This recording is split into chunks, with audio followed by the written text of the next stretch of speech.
what's going on, you guys? Nick here with Nick Strength and Power. I've got a couple of interesting stories for you guys today. The first story that I've got for you guys today, Rafael Brandao finally confirms his next two shows to be the New York Pro and the Pittsburgh Pro. Those are going to be the first two shows next month in May. And I think this is really good news. I think those lineups, for as big of a show as both of those shows are, I think those lineups really needed some extra star power. I mean, we had Michael Krizo, we had Tonio Burton, but outside of those two guys, we hadn't really heard of many big names doing those shows. And now we have Rafael Brandao joining that mix. Even though his showing at the Arnold Classic Ohio wasn't spectacular, he was still top 6. And by the way, he confirmed this on the Max Titanium Supplements YouTube page and also their Instagram page. But I think that if you look at Rafael's recent updates, I've said this before, I think he looks more impressive, especially now that we know this is the point in his prep, because I think we're, 3 weeks away from New York, maybe a little more than that. So at 3 weeks out, I think he looks a lot better than he looked at 3 weeks out from the Arnold Classic Ohio. So I think he's going to be pretty impressive. I mean, he's already got like a base layer of tan. You can see that he's his tone has gotten darker already. But that makes me wonder who's going to be doing the Arnold Classic South America, because before the Pittsburgh and New York, at the end of this month, you've got the Arnold Classic South America. And I thought for sure we would see Rafael Brandao there. Now, I don't know if him confirming New York and Pittsburgh also means he's not doing the Arnold Classic South America, but that's the way that I'm interpreting the way it was reported initially, is that his next two shows are New York and Pittsburgh, which then makes me a little bit worried about the Arnold Classic South America lineup, because I haven't really heard anybody, as far as like a big name goes, doing that show. Last year, you had Good Vito win the show. As far as I know, he's not doing it this year. You had Leandro Perez in second, Marcelo Pedro de Cruz in third, Andre Carlisle in fourth, Catiano Foscarini in fifth, and David Silva in sixth. So if you look at that top 6, every single one of those top 6 were Brazilian bodybuilders. And I think the top 2, maybe the top 3, Vitaly, Leandro, and Marcelo, they were heard of outside of Brazil, but they weren't super well known besides Good Vito. And I haven't heard any of the big names confirm they're doing the South American. I don't know if it's just because maybe Brazil is like inconvenient, like it's out of the way, it's a lot of travel.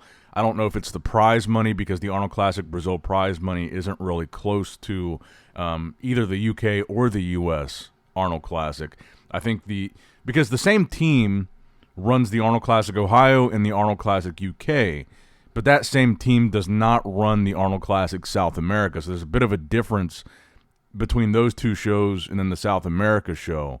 And I believe that last year in 2025, Arnold did not physically attend the South America show in person. Maybe that could be part of it. He's typically not the person that's there, like presenting the awards and stuff. But I guess that's kind of what I'm wondering at this point, is if Rafael Brandao's not doing it, if Good Vito's not doing it, are we even going to see, and again, both those guys are from Brazil, but are we even going to see anybody in this lineup that's not just a bodybuilder from Brazil that maybe most people outside of Brazil don't necessarily know? And that's what I'm not sure about. But let me know what you guys think in the comments down below. What are your predictions for the Arnold Classic Brazil? Because we do have the FIBO Pro this weekend, which brings me to my next story, the latest physique update from Sas Heirati at 1 day out. Sas Heirati is a really impressive bodybuilder to me. Last year, he competed more than any other bodybuilder as far as the number of shows that he did, and he was pretty consistent between all those shows, really good condition, and I think that's what we're seeing from him here in this update at 1 day out. Again, he's to me, he's the clear front runner. There's only 7 guys doing this FIBO Pro show, and again, that's kind of why I'm worried about the next show, which is the Arnold Classic South America. Probably seemingly not going to have the deepest lineup, similar to FIBO. But Sas looks really impressive here to me. Condition looks on point. He looks like he's going to be that version of Sas Heirati, that extremely conditioned, probably the most conditioned guy in the show type of version. And when he does that, I think he's very hard to beat. So I got a lot of respect for Sas. Again, just the number of times that he competed last year and how consistent he was able to stay competing that frequently, I thought was really impressive. And I like to see bodybuilders like Sas Heirati that really do the business of bodybuilding, competing as much as they possibly can.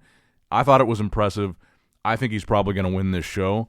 And actually, I'll go ahead and pull up the competitor list again here because I just double-checked it, and it looks like we actually lost a competitor here. I believe the competitor we lost was Sibasisu Katello. He was in this lineup. But now we only have 6 guys doing men's open bodybuilding at the FIBO Pro this weekend. Mohammedan Sauer, he's a guy that we've seen before. He's a guy I'm relatively familiar with. I like his physique. I've seen people talking about Abdullah Al-Awadi. To me, I just feel like Sas Heirati is the clear front runner here because this, again, we have 6 guys, and most of them are just not big name. And again, just in the context of what Sas was able to pull off last year, he won 2 shows. He was runner-up at 4 shows. Even though he was 16th at the Olympia, to me, that's pretty elite level. Winning 2 shows in a year is impressive enough. Runner-up at 4, I think, is also really impressive. So to me, Sas Heirati, the clear front runner here, and looks incredible at just a day out from the show. That's kind of my expectation for FIBO.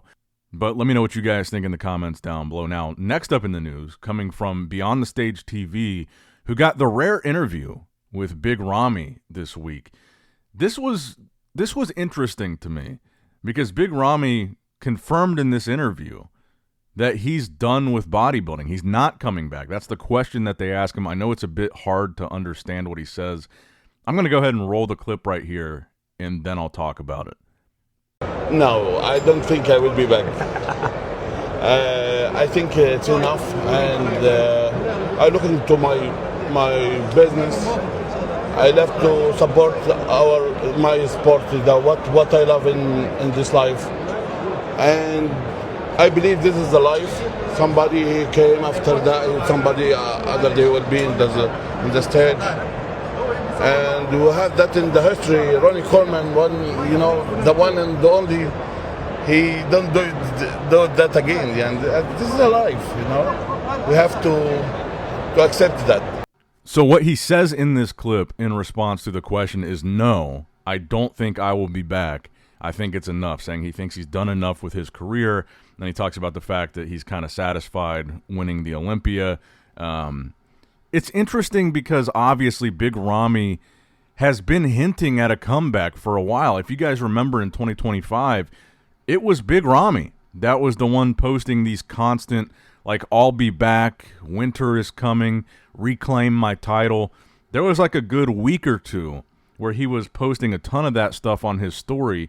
I mean, despite the fact that we hadn't seen a physique update from him in a very long time, and we haven't seen him on stage since, I guess it was the 2023 Arnold Classic where he was 4th.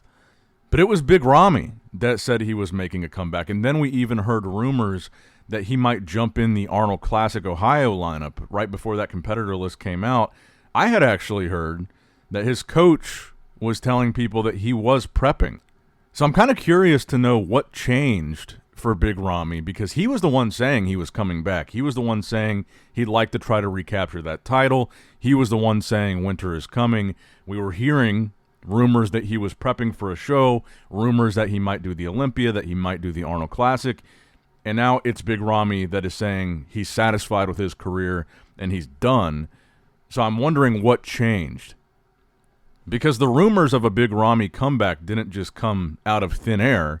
They came from Ramy directly. But let me know what you guys think in the comments down below. Do you think Ramy is done? Why do you think he's done if he really is? Like, what do you think has changed? Because, again, it was Ramy that started the rumors of a comeback. It very reminiscent of Kai Green. But honestly, I think it's probably the right call. I think Ramy was on the decline when he left the last time that we saw him on stage. And I think at Ramy's age, realistically, I don't think he was going to get much better. And I don't know how competitive he would be in this current top-level lineup. I mean, realistically, he might even be outside of the top 6 at the Olympia if he came back.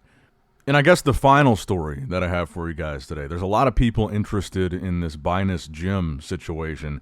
The owner of Binous Gym came out and made a video.